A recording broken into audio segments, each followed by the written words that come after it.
Let me share something with you now that I think is kind of salty in a way, and that is, I wrote this down. It's an unnecessary luxury to have others cheer you on and to help you. It's an unnecessary luxury to have others cheer you on and to help you. We live in a culture right now that is pumping very much, and we got to like everybody. We got to be politically correct. You got to have the teachers, encouraging, and that's a great thing, man. It's a great thing. Okay, please don't let my extremism here knock you off. Okay. I believe more than anything, I try to be an encourager to everybody. I was at the soccer game the other day watching, and I keep thinking, John, you got to get old enough where your blood doesn't boil when you go chase fox and hunt, and drive motorcycles and go watch sports. But it does not diminish in me. In fact, it gets worse. I'm having to really bite my tongue more now than I ever have in my whole life. But to watch kids play and just to see and just to hear, it's so cool to hear the coaches encourage. It's so cool to hear parents encourage. It's a little discouraging when I did give the evil eye to somebody the other day. One of the parents that was complaining about the ref, and I gave them the evil eye, and it was actually Elisa. So. But at the same time, it's so important. And yet at the same time, there's something that just rose up in me as I was watching, It's a luxury and it's not necessary. We think we can't make it unless we have somebody pursuing. We think we can't make it unless we have somebody helping us.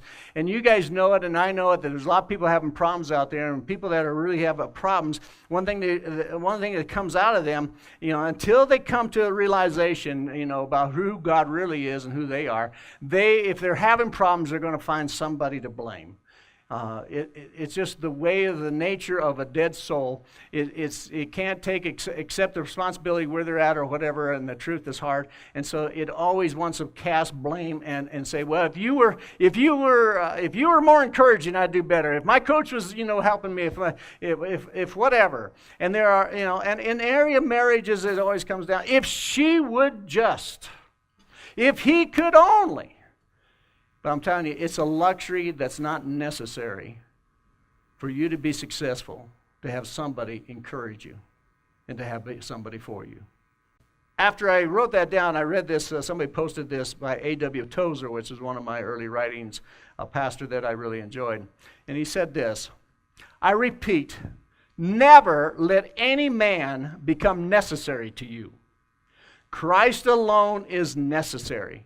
Apart from him, we are completely wretched, and without him we cannot live and dare not die.